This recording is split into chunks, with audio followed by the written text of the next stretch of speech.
Hello and welcome to the Post to Post podcast. It is podcast number 71. It's April 14th, coming at you on a Sunday. My name's Neil. I'm joined here with Brent. Hey, Edie. First off, the most important news, of course, is this lava lamp. We've decided that we're going to retire it for the rest of this season. We'll bring it back maybe at the beginning of next season, but for now, this is the last time you will see the lava lamp. Some people will be sad, some people will be happy. And some people never even knew it was there. Some people never even knew it was there. Yeah. You can't see it from your perspective, but many of the bubbles of lava or globs of lava seem to be more aerated than before. They've got bubbles in them, and they've probably been churning there maybe for a little too long. They need a break. That sun's been burning a little bit too long. For our audio listeners, this won't change anything for you, but just picture a lava lamp on the set. So, man, we are a couple days into the playoffs, the NHL playoffs. We've got, I think, every series has had 2 games. We've had some series be shockers. We've had some series be fairly predictable. And then we've had some really close battled series. We're in a 1-1 tie. So these playoffs have been really, really interesting so far. There's already so many little storylines in every single series. We're going to talk about every series. We're going to talk about other leagues and what's going on in their playoffs. We'll save that for a little later. But I got an EIHL jersey on, and so does he, and a hat. So I'll give you a little hint who we might talk about later on. Exactly. We are obviously NHL first, but that doesn't mean that we don't pay attention to other leagues around the world, and we'll talk about those leagues a little later. Now, the NHL playoffs. I want to talk about every single series, if that's okay with you. Yeah. And I want to start off with Tampa Bay Columbus. Sure. What's your thoughts on this series so far? Based on the predictions that we talked about over this past week, I am surprised. I am absolutely thrilled. Yeah. I didn't see it coming. I really didn't think Columbus would have much left in the tank after their big playoff run. But Tortorella is an amazing soul, and he's done some things in that dressing room. You see the speech? Well, I didn't see it, but I heard about it. You were telling me about it, and I heard about it elsewhere. He's done some amazing things with that team because they weren't really a team, I don't think, a week ago, like they are now. It's incredible. It's just incredible. Now we'll see how far they can take this before the shine starts to come off a little bit. But to win 2 games down there in Tampa, in the other team's barn, and decisively, really, to run the rink is fabulous, fabulous. That last game was probably the worst Tampa Bay Lightning team I've seen all year. Yeah. It was a completely different team, really undisciplined. Kucherov, obviously, specifically, was suspended for 1 game. So now Tampa has to go up to Columbus and try and win Game 3 down 2 games to none. Can they do it? Is Tampa still winning the series? No, they're not. You have stated Columbus is in their heads. They might win a game or 2, but I think this thing's going to go out before it gets to Game 7. Well, what about last year?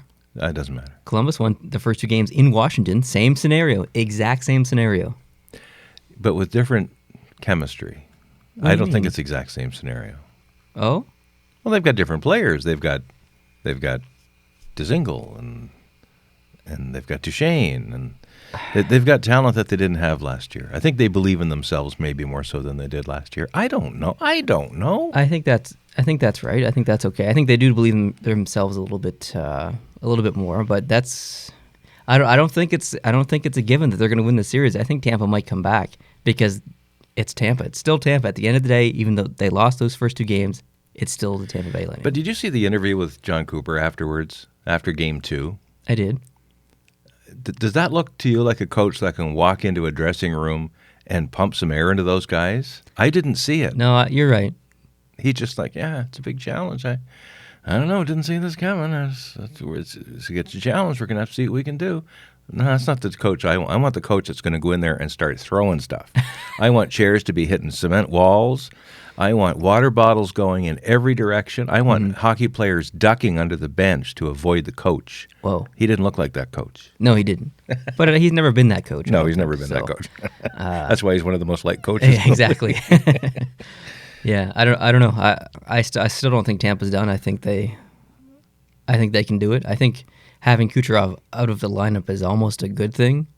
For him, coming back for Game 4, Yes. it gives him time to think, Yeah. gives him time to realize what just happened, and he needs to be the Kucherov that we saw all season long, not the Kucherov that we saw in Game 2. And that's why I think it's going to be trouble for Tampa to win this series now, because they won't have Kucherov for this first game back in Columbus. So Tampa's already limping a little bit. They're limping emotionally, I think, and then they're back in Columbus's arena. And I don't think they can stop the cannon from going off a few times. And I think Columbus has a really good chance to win Game 3. And then it's on after that, right? So It's kind of crazy that we might have already seen the last game in Tampa this year. I can't imagine that Columbus sweeps Tampa, but it's obviously possible. It's pretty crazy. it is. We couldn't imagine Nashville would sweep Chicago a couple of years ago either. Yeah. And sure enough. And they won their first 2 games on the road to do it. And I think Columbus did that in Washington last year too, and we know that didn't work out. But I have a very different feeling this year. I look at Tampa, and it's when they do well, it's not their best guys doing well. It's their second or third. Well, of course, Tampa, your fourth line is as good as anybody's first line for most of the league. But your Stamkoses and guys like that are quite silent. So, what did you think of the Kucherov hit and suspension? Is it worth one game? Do you think it was worth more? Tell me what his history is. I didn't know him before as a player that was like that. I don't believe he has any history to my knowledge. So I think, based on what I've seen, and of course the things that happened on Saturday that we'll be talking about, similar type things, not exactly, but close, I think a game is right. I also think a game is right. Is that right? I thought 2, if some people were saying that it's going to be minimum 2, I felt like 2 was a little bit much for that because they were comparing it to the Kadri hit from the previous year. And now we've got a whole new one to compare it to. Now we have a whole new one to talk about, which we'll talk about very soon. But I felt one game was definitely right. It was obviously pretty malicious, but it'll be forgotten about pretty soon, I think, once he gets back. So that's fine. That's all I really have to say about that series. I don't have any predictions because I don't think you can predict that series at this point. You really can't. Looking forward to watching it, though, definitely. Oh, it's going to be wild. Heck yeah. And I don't mean Minnesota. Speaking of Minnesota. Speaking of Minnesota. Minnesota Duluth won the Frozen Four. Good for them. Boom. Too bad the Minnesota Wild are in the playoffs. There you go. But they'll take what they can get. Yeah, I guess. Minnesota's hockey. Yeah. Alrighty, next. Boston and Toronto. Wow. So, Game 1, we saw a lot of Toronto speed. Yeah. Game 2, we saw more typical seasonal Toronto giveaways, kind of sloppy play.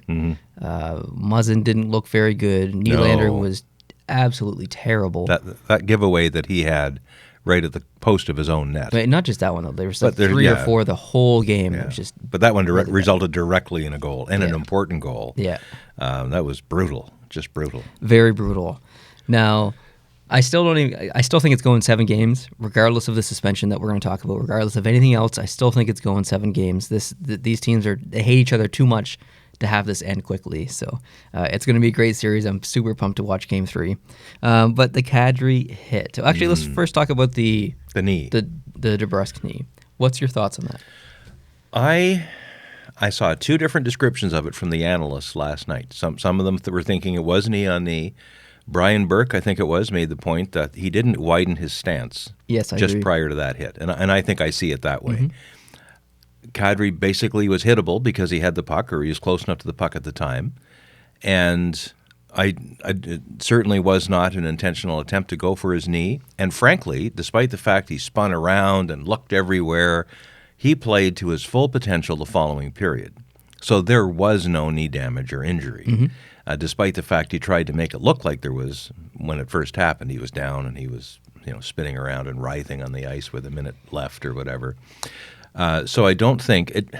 I might have seen a possibility of a certain angle, might be a 2-minute penalty just for, but I don't know what it would be for.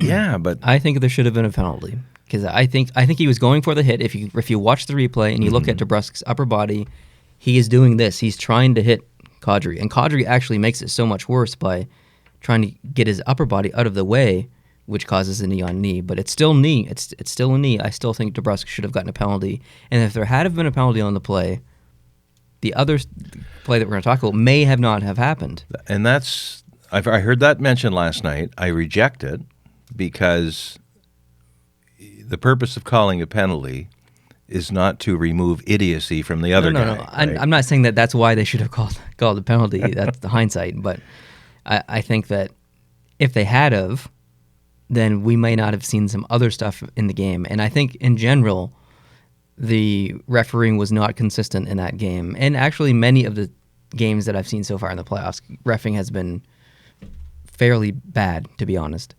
But still, should have been a penalty, in my opinion. The game goes on, and then DeBrusk hits Marleau as Marleau's coming in with the puck. Some people said that they thought that hit was dirty. I completely disagree with that. Marleau's one of my favorite players, and someone said that you shouldn't hit a player there because of where it is on the ice, because that's where the glass kind of rounds around. You hit the player exactly the same as you would anywhere else on the ice. That's why that glass is round now and not a 90-degree post angle. Yeah. With padding, like it used to be. It's rounded now for a reason. Yeah. And Marleau was fine. It was a clean hit. It was bounced a good right hit. Up again. He had the puck. Yep. It was fine. And then Kadri came in and cross-checked DeBrusk in the face when he wasn't looking, didn't have the puck. I don't even think he was near the puck. And it was just the most ridiculous thing I've ever seen. I don't know why he would do that. It's so stupid. And there are some people defending him, and I just don't get that mentality. I don't know how you can defend Kadri. And I don't know if it was Don Cherry or someone else said that he was angry because he was getting hit a lot during the game, and he was getting rubbed in the face and all this stuff. Guess what? It's the NHL playoffs. Yeah. You're telling me that you can't take a few hits and get a few face rubs? And you're Nazem Kadri. And that's what he does to other people. That's exactly his MO when he's playing a spirited opposition. Exactly. And one thing Brian Burke also said last night, to his credit, in his view, Kadri was the only Toronto Maple Leaf that played a full 60 minutes of, well, except for the suspension time at the end or the penalty time, but played the entire game, and he called him a Viking. Mm-hmm. And he said he came to play. You can't really say that about the rest of them tonight, but he did come to play, and he was full on the whole time, including the bad stuff. But that's the way he plays. Mm-hmm. And when I see not only him, but a few other Toronto Maple Leafs, when they go down, they're looking for the ref. Don Cherry talked about that. Is that right? To see if it was caught. Mm-hmm. And I'm watching a lot of soccer lately, and these things are starting to blur together because this is the international symbol of soccer. Yeah, I agree. A player who thinks he's been wronged, begging a referee to give the other team a penalty. And we cannot have that in hockey. We just can't. No, Don Cherry did a segment, and he showed replays of the Toronto Maple Leaf players doing this. Oh. And he said he basically said it was ridiculous and stuff. And grow up, it's the playoffs. So I think we're going to see a different Toronto team the next game. I think this was a pretty big wake-up call for them. But as far as the suspension, we don't know. I think we'll probably find out tomorrow or later today because Kadri was offered an in-person hearing, which would have to happen in New York City, I believe. Right.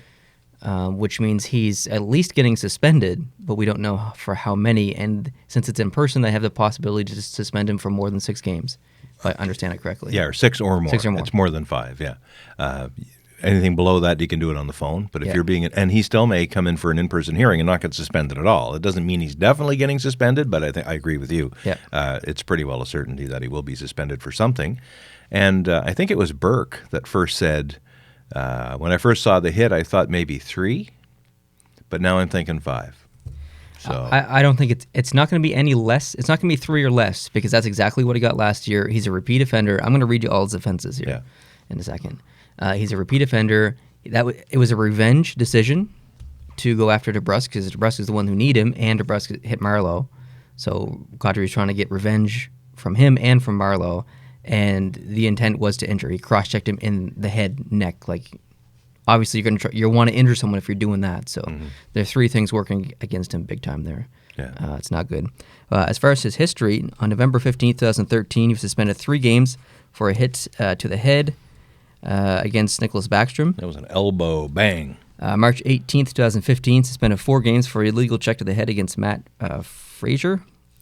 February 11th, 2016, fined $5,000 for inappropriate gestures, throat slash at Mark Giordano. Oh, I remember that, yeah. March 12th, 2016, fined $2,000 for embellishment. March 21st, 2016, basically a week later, fined another $2,000 for diving or embellishment. April 4th, 2016, suspended 4 games for cross-check to Luke Glendening. April 13th, 2018, suspended 3 games for boarding Tommy Wingles. And April 13th, 2019, we don't Question know. mark for that. Yeah, we don't know. The mugging of DeBrusk. I suspect it's going to be at least 5 games. It wouldn't surprise me if it was 6. I'm going to say 5. That's my prediction. Yeah, I think that's reasonable. I wouldn't disagree with that. Yeah. Sounds about right. We just can't have that. And he's not the only guy in the league that does it. In fact, Marchand could be next. And I don't understand how Leafs fans can defend Kadri.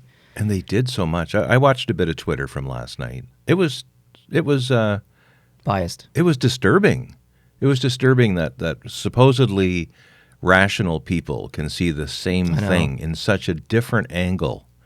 It's unbelievable. You don't have to like every player on your team. I'm a Montreal Canadiens fan. I do not like Andrew Shaw. I dislike Andrew Shaw as much as I dislike Nazem Kadri. Like, you don't have to like every player on your team. I just don't get it. Yeah, I literally can't logically understand how someone could defend him. I'm the same way. You can still love your team and be critical and clear-headed about the things you want your team to get better at, personnel-wise, play, practice, coaching, whatever it might be.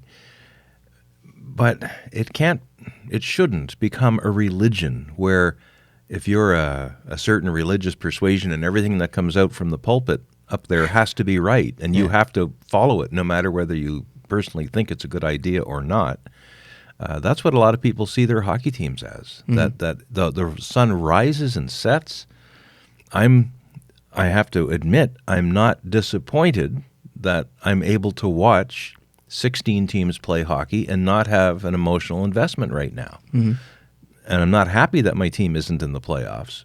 But who are you cheering for in that series? In the Toronto-Boston series? Yeah. It's tough. I actually do want Toronto to win this series. So do I. I want Toronto to win it. And I understand that that's difficult for a Montreal fan to do, but it's true. I just, so many of my, and I think my rational friends that are Toronto Maple Leaf fans, I think would see last night's game the way we saw it, where their team doesn't always do perfect things. But I want them to have something to cheer for because they've waited so long. So back to the cross-check. Okay, first, do you like Austin Matthews? Who's your favorite player in Toronto?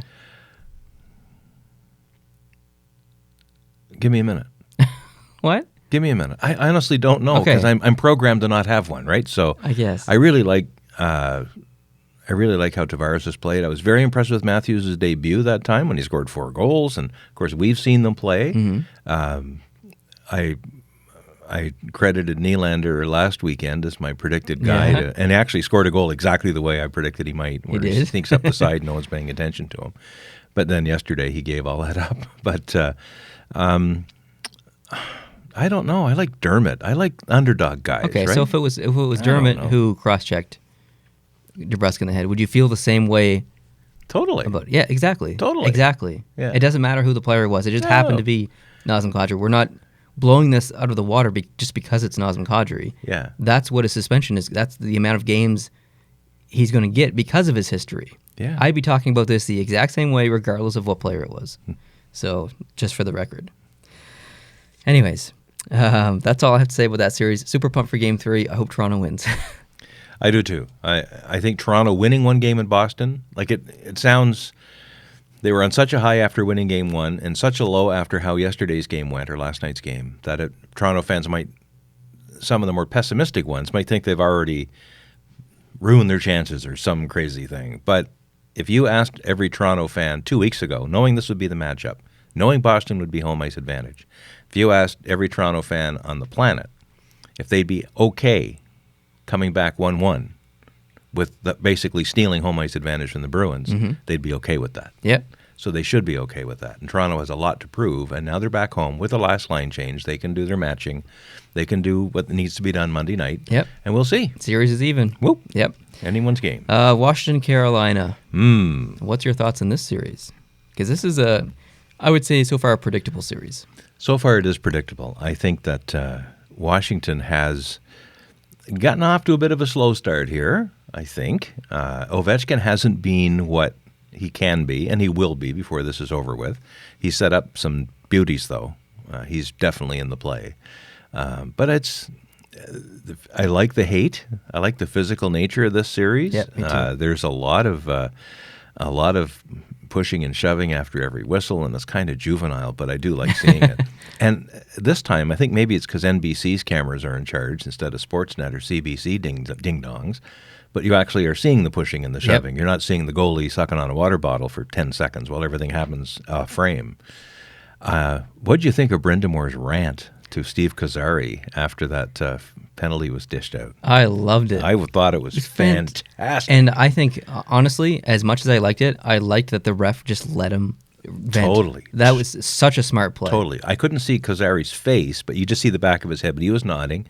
And I think somebody was, later on one of the breaks, someone was translating for him, like, keep going. Like, okay, we got about 10 seconds left, but the camera's still on us, so let's get this wrapped up. I don't want to have to give you a penalty, too.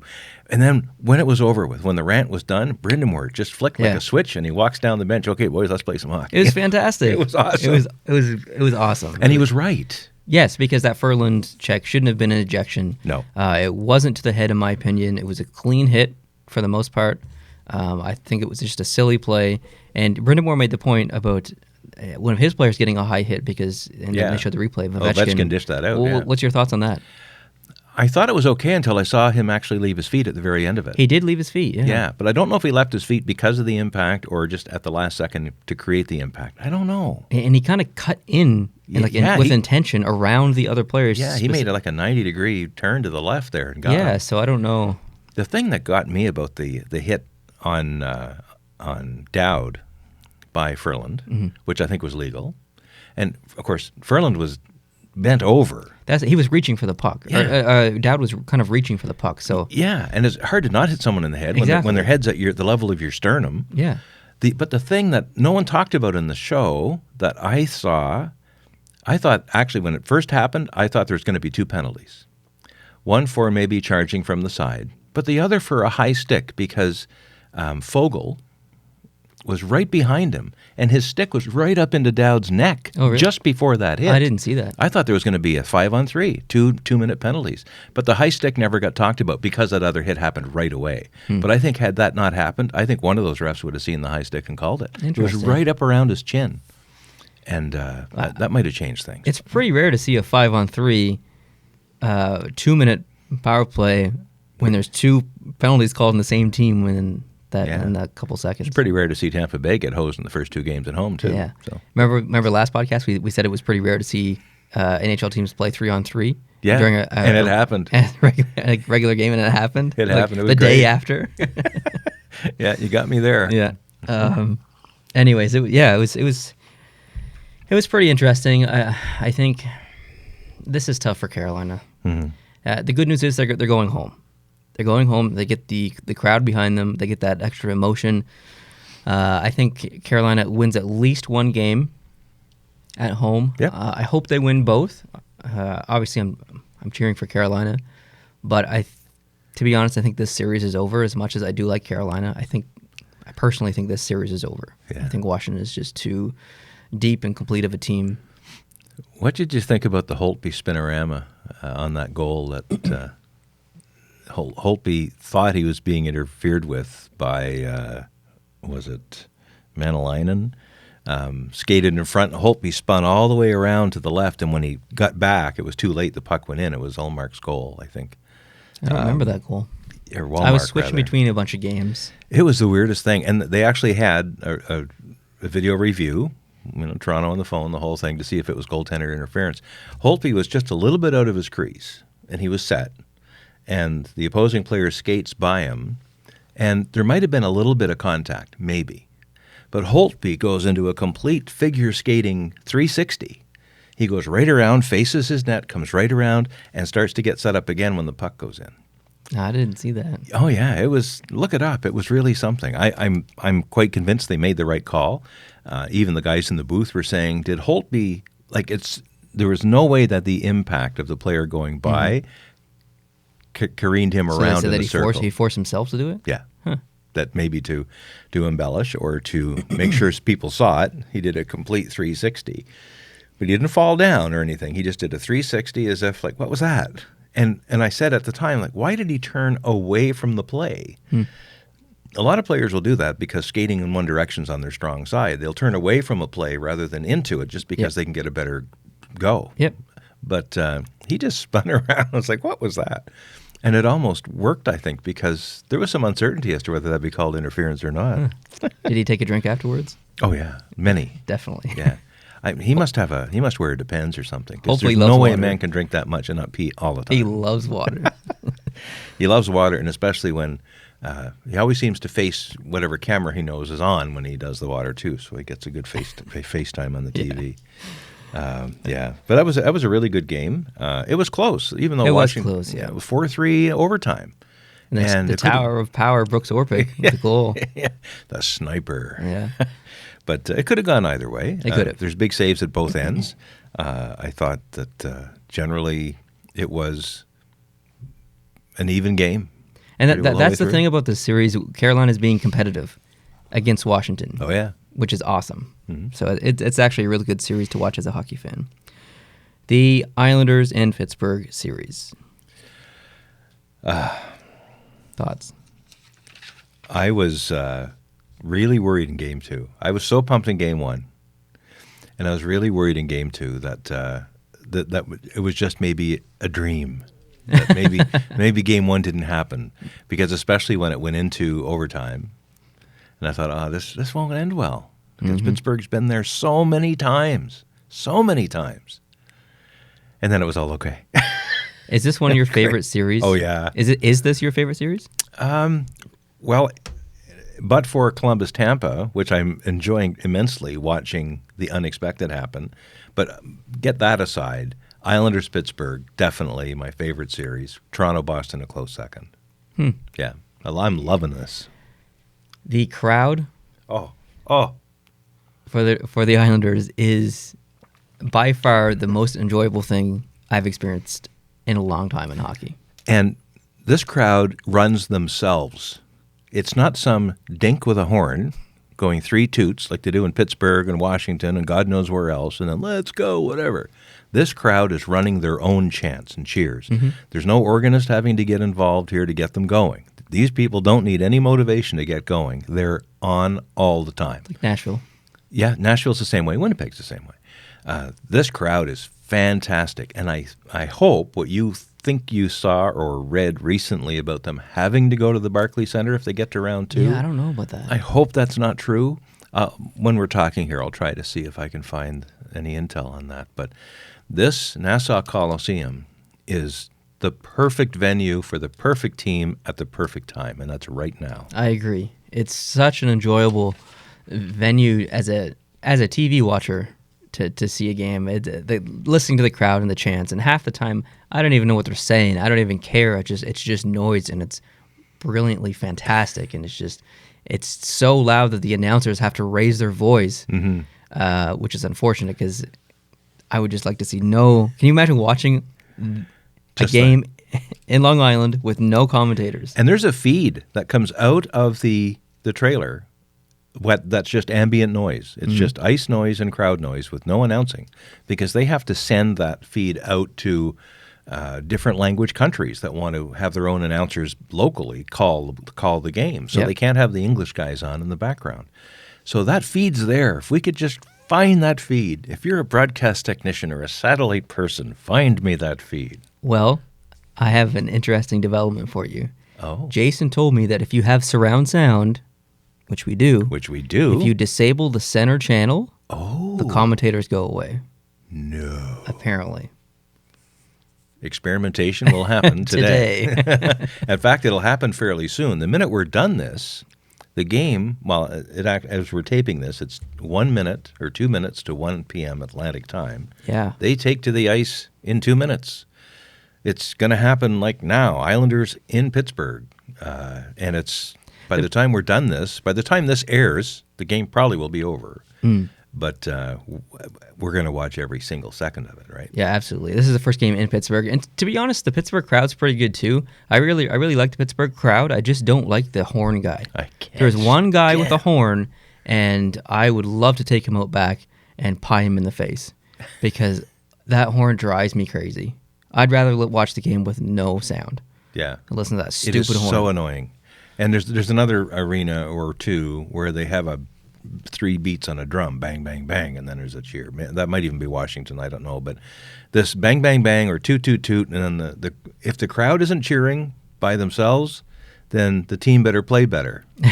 That's really, like this stupid. In Montreal, way back, it's all about Montreal. Back in the 60s and 70s, there was a guy with a trumpet, and his name was Dutchie. And I don't know where he was, but he was way up in the rafters somewhere.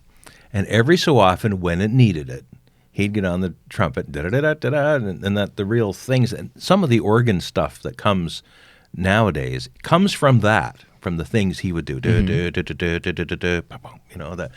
And Dutchie would do that, but not all the time. Like when he needed to get on there, maybe once or twice a period, he'd start pumping away in the old trumpet, and that was good. So are you a fan of the organs or no? No. Well, certain ones, no. Some arenas have really good yes. organists. I'm not a fan of the Montreal. No, it's terrible. Dan Bibeau. It's the worst. No offense, Madame Bibeau, but I hate the selection and when it's too often. It's too often, and when Montreal gets scored on, she's right in there with dun dun dun dun dun dun dun dun dun. No. You just got scored on. Play a funeral dirge or something. Don't play that. It's awful. I don't think she's very tuned into the game very well. What do you think about the defense chant? I love that. I do it's too. right out of basketball. It is, but they used to do it in hockey back in the 80s and the early 90s. Really? On NHL 96, if you are old enough to play NHL 96, one of the fan chants in the game is defense. They used to do it at hockey games I didn't know. in the 80s and 90s. And then they stopped doing it.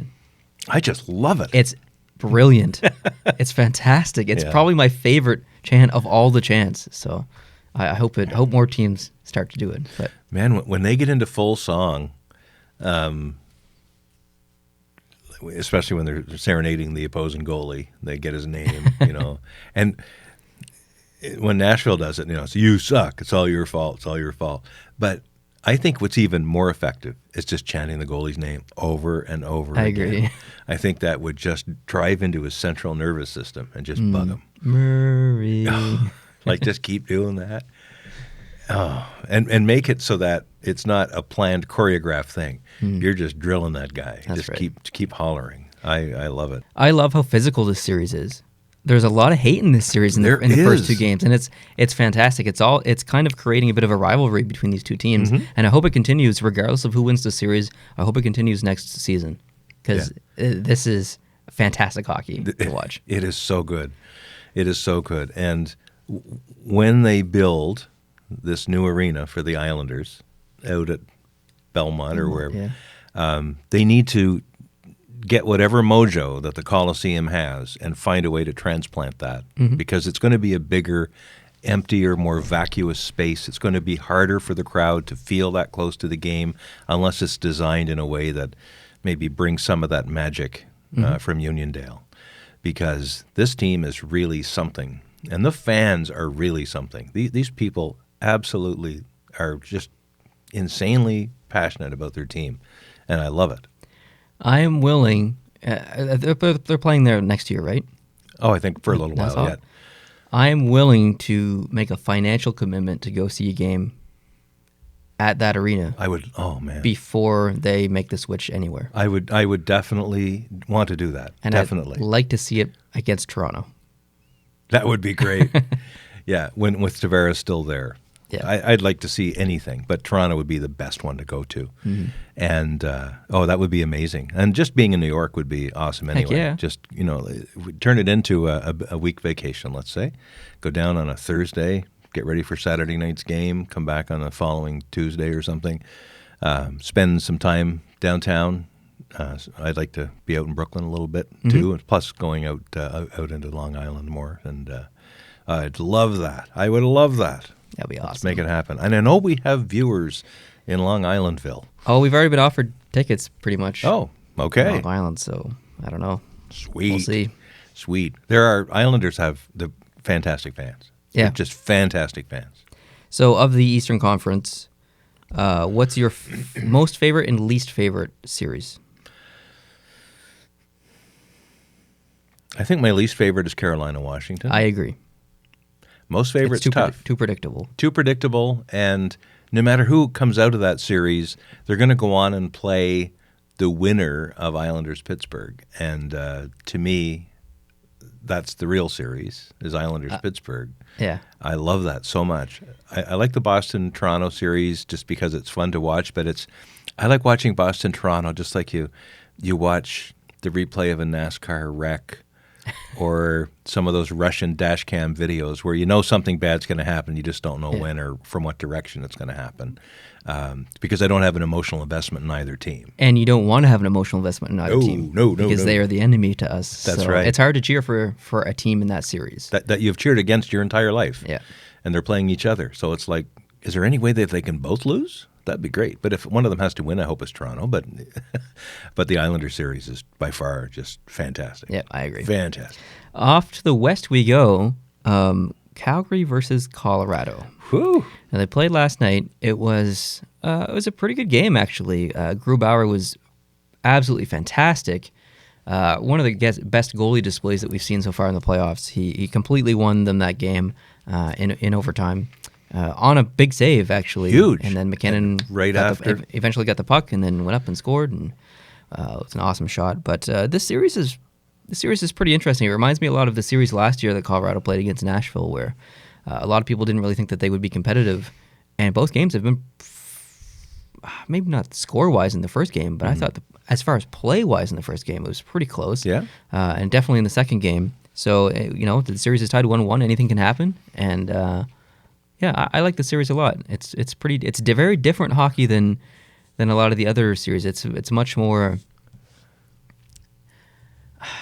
These two teams have played, I think, a lot better defensively than a lot of the other series.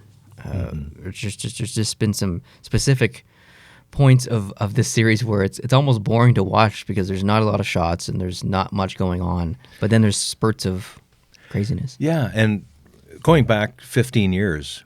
When the West was having their playoff series, it was great big bruise and bang and bash and the glass just doing this all the time, all over the surface of the ice. There was something happening. Whereas now, it's maybe more of a skilled game and a smaller, speedier game everywhere. But the West doesn't really have that same bing bang bash that they're having now in the East. Even 5 or 6 years ago, it was like that in the West. Yeah. So now it's a more skilled game. Maybe that's better. But to watch McKinnon in full flight is just tremendous. Man, his speed when he crossed that blue line yesterday, last night, is crazy. On the overtime goal. Yeah. And the feed was great from Rantanen, I think. Oh, it's beautiful. And it was just perfect. He timed it, and he was on his way. Even though he was parallel to the defenseman, he was on his way. And the shot, it was a laser. I thought he was going to go in closer, frankly. I was surprised he shot that quick, but he must have felt he had a good reason to. Yeah. Duh. I was really the guy I watched the most in the game last night, and I must say I only watched the highlights from Game 1 because I'm an adult human that lives and dies with the sunset, right? So I can't stay up till 3 in the morning and watch hockey on a work week. But last night I PVR'd and watched the rest of it this morning. Brody. He really mystifies me. He made the total miss on the puck coming out the blue line. He was pinching in. It was a power play. And then that resulted in the shorthanded goal. And there was another play where there's a play you and I hate, and that's when your team is on the power play, and they go into center ice, and then they pass it back. I hate it. Brody did that There was 7 or 8 seconds left on a Calgary power play. Mm-hmm. Brody passed it back, and Landeskog picked the puck up and went in on a breakaway and probably should have scored, but didn't. But then later on, Brody did the other. He missed the puck. It bounced over a stick at the blue line. Mm-hmm. And Nieto, that's when Nieto went in and got his goal. But Brody's the guy in the power play. Obviously, he's got a good shot. I saw it a couple of times yesterday. But, man, he's a liability. When When has the drop pass worked ever? I don't know. I've never seen it work, ever. It's just another way to gain the zone and to put the puck in. So why waste the 10 seconds dropping it back and having to go through a couple more dekes to get in the zone? Just dump it. Especially when there's only 7 seconds left on your power play. It's just Nashville does it all the time. They started it. Yeah. I mean, it's been in hockey for a while, but they really have brought it back and started doing it pretty heavily. Now friggin' Montreal does it, and all these other teams do it, and it never works. It's annoying. 70% of the time, it gets stopped at the blue line. If I was Calgary, or I would change this right away, I would talk to these D-men or whoever it is that's doing the drop pass. Usually it's a forward, I guess. And if I was the team playing against Calgary, I'd have that scouted out so bad. And I don't know if Landeskog was there on purpose, expecting that to come back. Mm-hmm. But if I were coaching against Calgary, I would probably put 3 of my guys down in the zone, ready to make a triangle, and I'd have the 4th guy somewhere at center ice to pick off that back pass and go in for a breakaway. I would start playing for that, waiting for it, and then punishing the team that does it. Yep. Boom. I agree. What's that sound? Is that your laptop? Yeah, it's spooling up. It's getting a little hot here. That's unacceptable. I know. It's kind of whiny. Sounds like a turbine, which I usually like. This isn't good for the audio listeners. No, it's not. No. This is unacceptable. Well, why do you need a laptop? I don't know. It's a barrier. It's a barrier?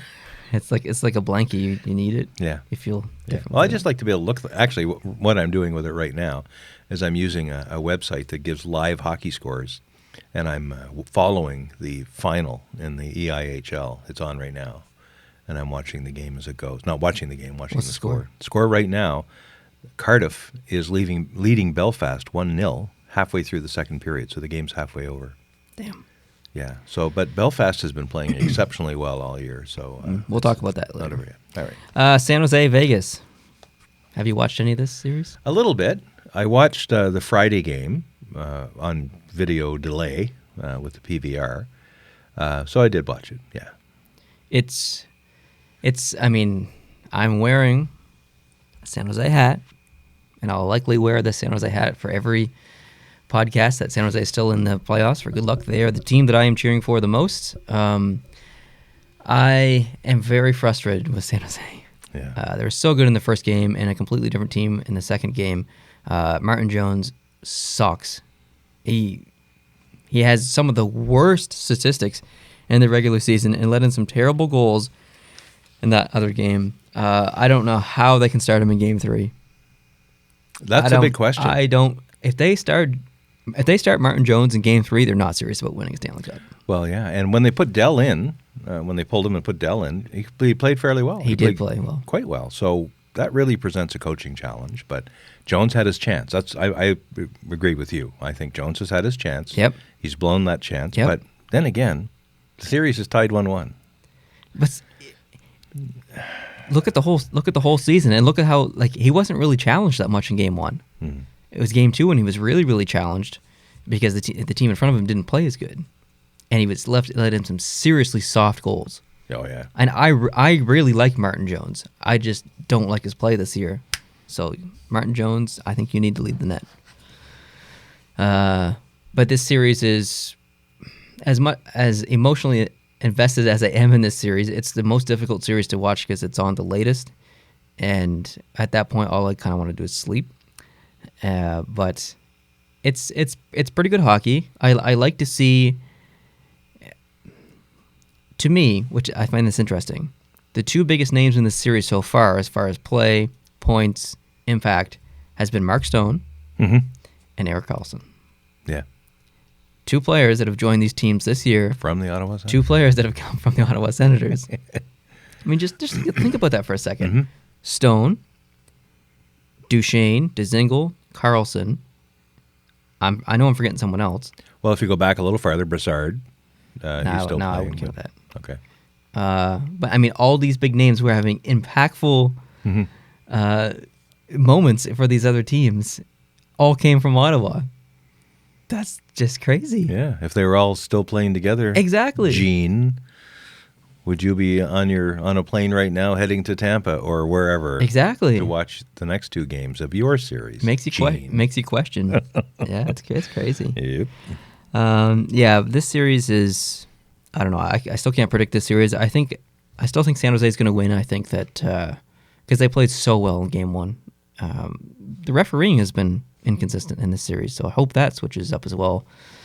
Starts to be a little bit more consistent. And I mean, I couldn't do any better job on the ice than the referees. I'm so glad that I'm not a referee. Their job is the hardest of anyone. And going back to the Carolina-Washington game, they interviewed Brind'Amour just after a commercial break, and even he said some nice things about the ref. Just after he just roasted after that penalty. Yeah. He said, I don't know how they do this. I really don't. Like, they're trying their best. And there's 4 of them, and they all see things differently, and they don't have the benefits of instant he said, I just watched that play like 9 times before I decided whether I thought it should be a penalty or not. And I'm the coach. So I can't take anything away from these guys. And that play, that Furlan play specifically happened very fast. And I can see how it would look like. Oh, yeah. Yeah, but anyway. And it was right near the player's bench, so even the coaches probably couldn't even see it. And this is why I think they need a 5th ref. Yeah, up in the stands. A 5th official in the box. In the box, okay, but not on the ice. No, not on the ice. In the box with an iPad or a screen or 74 screens. I don't care how many screens he has, as long as he gets it right. He replays any reviewable play, like even if it's a hit like that. Doesn't matter if it's a goal. Even if it's a hit like that, he looks at it. The refs come over and he makes the final decision based on the replay. I'm down with that. Because that can happen like that. Go for it. Let's do it. Gene. No, not Gene. Gary. another G guy I don't like. Gary. Yeah. Oh my God! I just realized I had a dream about Gary Bettman. Okay, let's stop right now. If you're younger than the age of 18, please tune away. Holy crap! The bad words are going to happen. No, he was actually super helpful. The dream happened in my bedroom of our. I don't want to hear anything. No, of our old house. Yeah. And I had posters all over the wall. Right. And he was helping me. We were moving, apparently, and he was helping me take the posters and stuff off of the wall. It was all hockey stuff. Right. And he was helping me take it all off the wall and put it into boxes and stuff. And I came downstairs because you and Mom got home or whatever, something like that. And I came downstairs to let you know that Gary Bettman was here and he's helping me take down posters. And by the time that we get upstairs, he was gone. He disappeared. Just like that. He was a magician. Anyway, that was the dream. Hashtag I dream of Gary. Yeah. Oh my goodness. Yeah, it was crazy. He was super helpful though. Like the dream was long. Good. Like it was like 20 minutes of us taking the posters down off the wall and stuff. Wow. That's hard work. It was hard work. It was a ridiculous dream. Crazy. Forgot all about that until you said his name. Anyway.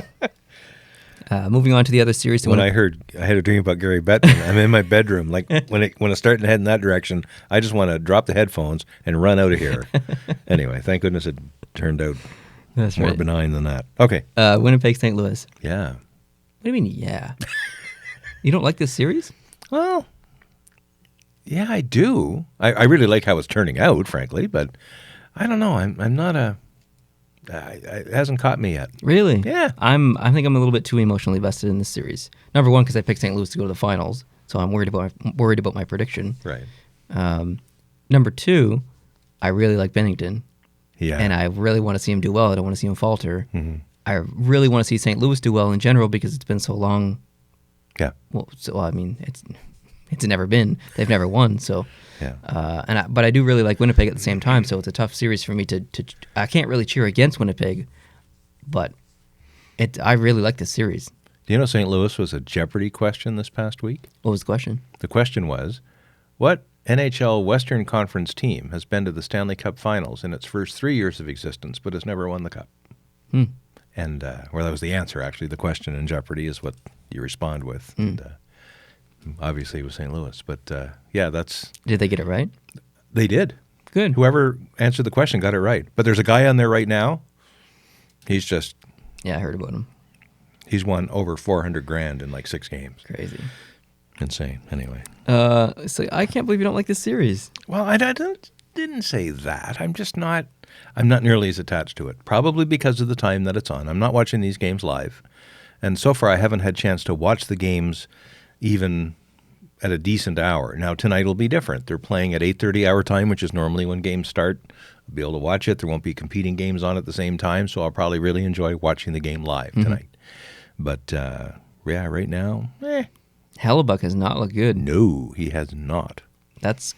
He has not. That's worrisome. If you want Winnipeg to go deep, I don't know. One thing Winnipeg has seen, though, which I think is good for them and may end up helping to level the series, Patrick Laine has decided to show up, which is great. Yes. Because he really did not have a good regular season. No. And nowhere near the expectations. He still had a good regular season compared to what you or I would have, especially me. But he has been much better in the playoffs, and he's been involved. He's got a couple of goals, so he's in these games, and he's a big threat for Winnipeg when he's playing well, and it looks like that's happening now. So good for them. Do you think that if you played in the NHL as you are right now, you could get a point? Oh yeah, because even if I just stand there like a dummy, something's going to bounce off me eventually. It can't miss me. Look at me. No, but there's one player, I don't know if he's on Dallas or somewhere. He played like 56 games this year. No goals, no assists, no penalty minutes. So it's like he never existed. It's like he literally never existed. And if his plus minus is 0, that's even worse. Really? Yeah. Wow. Crazy. That is nuts. Yeah. No, I think something would eventually bounce off me, but Maybe. Probably my face. So St. Louis goes back to St. Louis. Yeah. Up 2 games to nothing. Up 2-0. Into the what I would have called the Checker Dome 30 years ago. What was the old LA one called? The Coliseum. Was it? They had a Coliseum back before they had the else. Staples Center. Yeah. Anyways. Yeah. Nashville, Dallas, the last series. Yeah. I really enjoyed the game yesterday. I thought it was really fun to watch. Of the 4 games that played yesterday, 3 of them went into overtime. Yeah. So that's something, and this is one of them. This is the one that went into overtime. My problem with the actual watching the game live when it happened was that the stupid ding-dongs who run the world of TV, one of the channels that we had designed to tape was going to be the Boston game, then the Dallas-Nashville game, then the Toronto-Boston game, then the Calgary-Colorado game in one continuous stream, which you'd look at your TV guide on the interactive programming guide, and it's just one river of hockey for the entire afternoon and deep into the evening, which would be perfect. However, what actually happened on the channel we chose was that when the Toronto game started, they left overtime in Nashville and started showing the puck drop for the first period in the Leafs-Bruins game. Meanwhile, for our viewers who want to still see the Nashville game, you can see it over on Sportsnet 360 or whatever, but that's not what we had set to record. So, and I wasn't watching it live. If I'd gone live, that'd be great, but I was packing them up so I could skip all the commercials because that's what I like to do. And I missed the overtime period. Oh, no. I had to see it later in a highlight, so I actually didn't experience it when it happened. So I was not happy. It's no one's fault. It's just the way it happens. But they had the stupid game is on like 8 different channels, 8 different of our sports channels, and only one of them is leaving the game to go to the other, and that's the one we ended up being on. So. Yeah, when I first saw the schedule and I saw all the games being staggered with their start times, I thought, this is going to be amazing. I'm going to be able to watch the first period and then skip to another game and watch the first period of that. After 4 days or 5 days of the playoffs, I actually dislike it because I feel like I'm missing so much other hockey.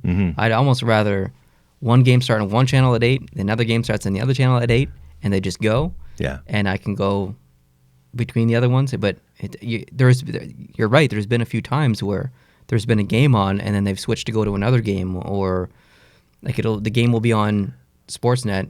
Yeah. And then they'll say, if you want to watch the rest of this game, you have to go on to CBC. Yeah. Or what? Let's say it's the end of the second period in the game your main game that you're watching, And because of the stagger, the other game that started half an hour later still has 8 minutes to go in that second period. So when your second period is over in the game you're watching, you're PVRing the other one. You actually don't want to know. You don't want spoilers of that other game because you're going to watch that later. But no, if you don't hit that remote control quick enough when the second period ends in the game you're watching, they go live to the other game with 8 minutes left to go. And now you know the score, you know everything, and now it's just blown. Yeah. Your cover is blown. So back in the old days when you only had one channel, you needed those updates from the other games, but you don't now. I agree. I don't know what I'd do differently. I think we're in the minority there, though. I think we are. The Dallas-Nashville game, the actual game last night or yesterday, was a low-scoring game, but a highly skilled game, and it was really fun to watch. It was very good hockey to watch. Frustrating if you're cheering for Dallas because, number one, they can't score in the power play. Number two, T-Park said it pretty good in the Discord there yesterday. He said, you can't win a game dumping the puck for 35 minutes or something like that. The shot total was like 45 to 25, I think, for Nashville. Dallas can't gain zone entry and keep it there for more than 10 seconds, it seems, before it goes back up the ice. They need that power play to get that zone possession time, and it's really frustrating to watch because Dallas is a very skilled team. They are. But just that Nashville is just so deep and so good defensively that when you've got Zuccarello and Ben and Sagan, your team, and you're the goalie for Dallas and you make 40 saves and you still lose, that's hard to take. Yeah, it's frustrating. That's hard to take. Did you see that ankle twist on Janmark when he went down? I did see that. I think it was about the fourth replay that was at the right angle, just looking over the top of the net, where you see his foot, and I'm thinking of you when this happens. Yeah. That foot goes and completely reverses with weight on it, and down he goes. And I'm thinking, he's done. And as they were helping him off the ice, the announcers were saying they've seen injuries like that were basically career-ending, like just tore all the... And in the third period, he's playing. I don't understand. He's back out and he's playing. What? That was weird. That was nuts. I actually wasn't so worried about the ankle there. I was worried about the knee. Yeah. Because the ankle was completely sideways. Mm-hmm. But it was woo. But I was worried about the knee because it was the whole leg. When the ankle goes like this, everything twists. Yeah. Ooh. And back in the third period and playing effectively. Just like he has the most his ankle healed as fast as Nazem Kadri's knee healed. Yeah. I wish my ankle would heal that fast. Yeah, really. No, it was a good game, and I think very competitive. I think that Dallas made a good point in game one, and now they're going to go back home. So anything can happen, but it's nice to have Dallas with a couple of home playoff games that help their fans out, give their fans something to cheer about, and good for them. Definitely, yeah. I don't know. I don't know who's going to win that. I don't know who's going to win Game 3. Hopefully Dallas. But that's all I have to say about the NHL playoffs. The NHL playoffs. I have other things I'd like to discuss. Oh, cool. So the Panthers hire Joe Quenneville. They do. Hey, a shocker. What's your thoughts on that? I think it's great as long as Florida is now seeing hockey the way that ownership should be seeing hockey and not all about metrics and all about stats, and they're going to let human beings coach the team and get out of it. I'm happy. I'm very happy for the Panthers. Mm-hmm. I think I'm done hating them for what they did to Gerard Gallant because karma came to get them. They got rid of Gallant, and Gallant did better than he ever could. Things couldn't have gone better for Gerard Gallant other than him winning Stanley Cup, but things really worked out for him, and they did not work out for Florida, which is total karma. So I'm okay. They paid their price. Yeah. I'm super pumped for Florida. Yeah. To get Quenneville. It's a great catch for them. They're probably going to go all in on the offseason this year, bring in some high talent players.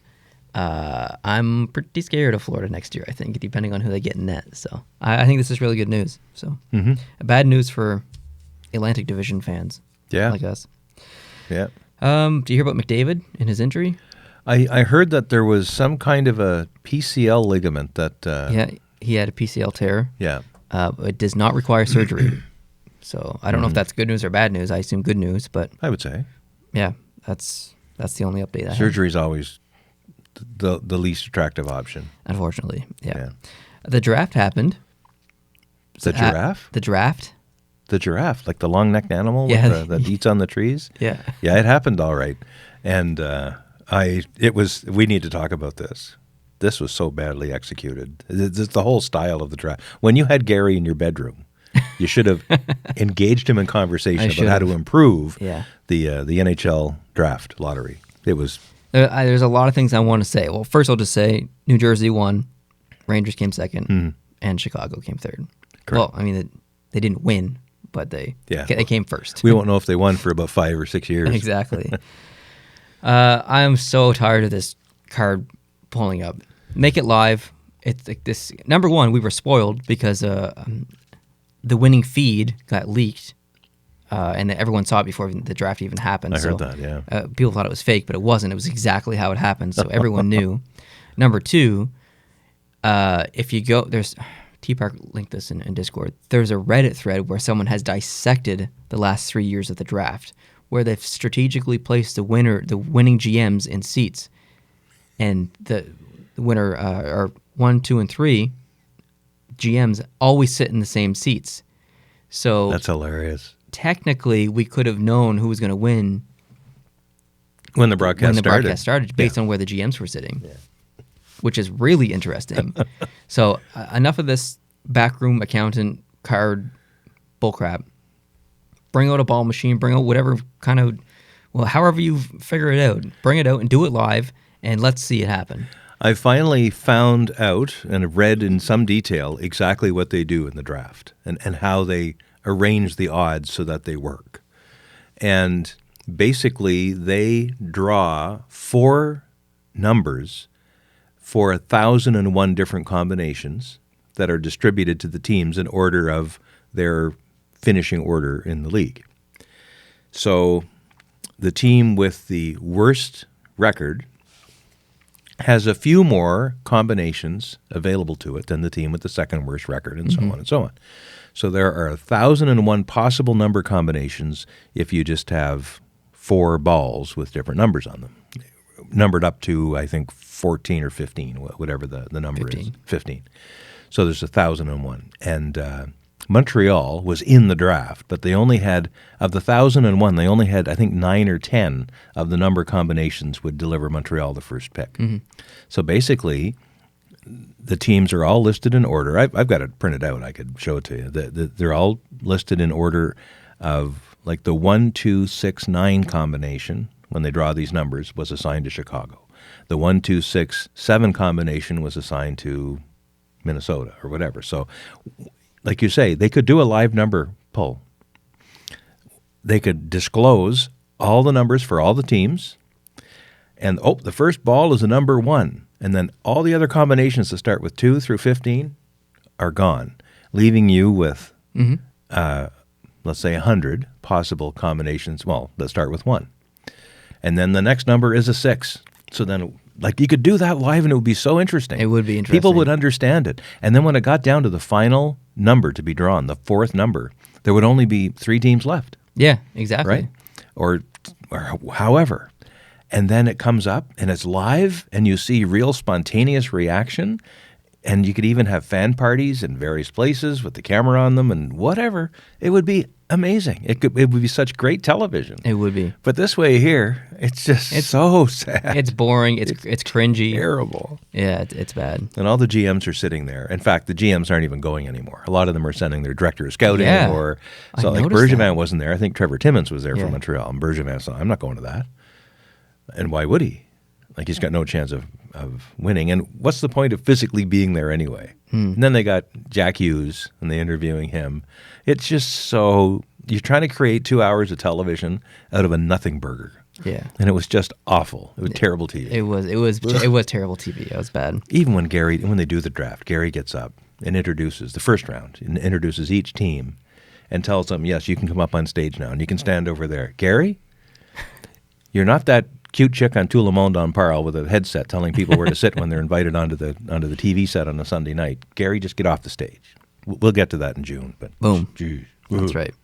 As for playoffs in other leagues around the world, the EIHL finals are going on right now. We mentioned that earlier. Giants versus Devils. And do you know the last time these two teams won a championship? Well, I think it was just last year that one of them. Devils won last year, Cardiff so Devils, they could two-peat. The Giants, 2010. Oh, really? Yeah. Now, the Belfast Giants have won other things, like they won the Challenge Cup, for instance. So that's good, because in the EIHL, they have a couple of ways of becoming a champion and bragging about winning. The Challenge Cup is one of them, which is more of a semi-exhibition-y series of all the same teams, but they play in a different kind of playoff format. And the Challenge Cup is awarded about a week or two before the real league championship is done. And Belfast won the Challenge Cup, so they're happy. But the real league championship is what's being played for today. Yeah. Something has gone on in that game, too, because I've been watching the live score. In the first period, Cardiff went up 1-0, and the second period was scoreless for quite some time. But just before it ended, I saw the score flash to 1-1 that Belfast had scored. But now the second intermission is underway, and that goal is gone. Oh. So it's still showing as 1-0 Cardiff. I don't know if there was a goal called back due to an infraction or something. I'm not sure, but I guess we'll find out. But this game will be over by the time this airs, and everybody will know that is interested. Yeah, so I'm a little curious to see what happened there. What are you cheering for? I saw a great documentary, I think prepared for or by the Belfast Giants team, where they interviewed the players on the road to the Challenge Cup. I watched. It's over half an hour long. It was on YouTube, and very high quality, very nicely produced. And they interviewed the fans, and they showed the fans in the stands traveling to various places, the road show with their team. And I really, really enjoyed that whole fan experience watching from television. And this is a really fantastic team to watch play. So I really I like them all. I've got a Milton Keynes jersey on. We have family history in Scotland, so Fife and Dundee and the Clan and all that. I'm interested, I guess, to see and hope they do well. But Belfast is in Northern Ireland, as opposed to most of the other teams that are in England and a few up in Scotland. So I just love the fact that hockey is catching on over there. They're playing this championship game. They're playing it in Nottingham, which is a 7,000-plus seat arena. We did the arena reviews for the EIHL about a year ago, and this was a huge, very tall, that had kind of a flat spot on one end, like a wall, but they had steep seating on both sides, a very high ceiling, big central score clock. This isn't hockey from 10 or 15 years ago. This is big stuff. This arena was built, I think, in 2000, so I guess my analogy should go back farther than that. But I'm sure the place is absolutely packed. Heck yeah. And these are passionate fans and a little crazy. Like, they're dressed up, and they're carrying their pint with them and everything. They're having a good time. Do you know when the league started? I did know. 2003, 2004, I believe, is the year they started. I think you're kind of right. Crazy that it's been that long. Or that was that long ago that they started. And they've been continuous ever since, I believe. So yeah. A few teams go in, a few teams go out. But it's. I think it's really important. I think it's really important to have hockey become that popular there, because it's such a place of the world where one sport dominates every other sport. It's not like North America, where we've got football and baseball and hockey and basketball. It's pretty soccer heavy over there, or football heavy. Football, over rugby, there. Cricket.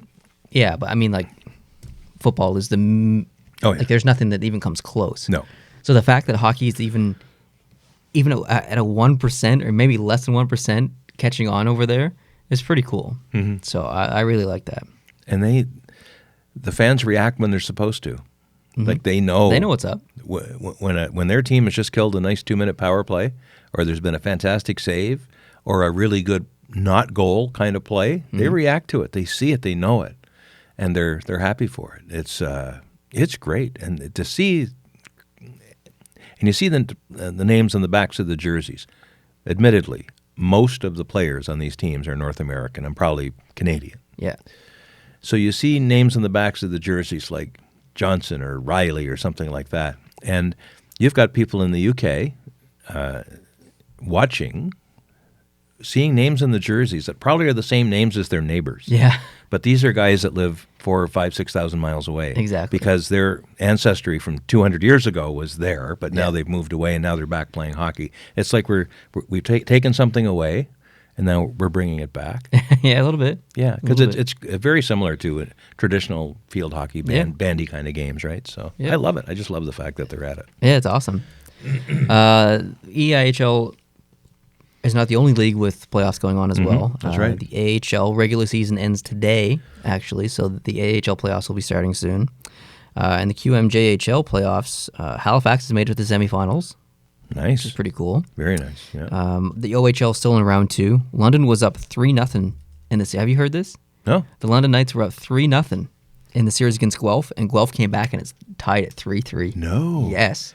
Guelph, is that where Nick Suzuki's playing? I believe it is. It might be, yeah. Wow, really? Yeah, crazy. The WHL's round 2 is just ending.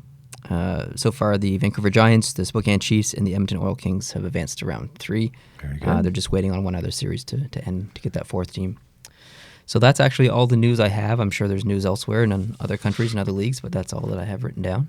Very good. I don't have anything else written down myself. So, all right, let's go watch hockey then. Let's go watch hockey. I actually know what the score is in, What? In the game that's underway right now. Why? Because I just happened to have it. I was using it as research for the games yesterday, and today's games are on there too, but I'm not looking anymore. That's unacceptable. But I'm still going to watch the whole game from the very beginning, and I think we should get at that. All right, well, let's do it. Thank you guys very much for listening and watching, regardless of how you consume our content. We really appreciate that. Podcast number 72 will be next Sunday, so if you can hit the subscribe button and join us for that, that would be awesome. We'll definitely have some videos coming up this week. I'll probably do like a midweek playoff talk video or something like that to catch up on a couple of games, and by that point, series might even be over at that point, which is kind of crazy to think about, but never know. So yeah, hit the subscribe button if you're not subscribed already. Like this video by hitting the like button down below, and we will see you in the next video. Adios.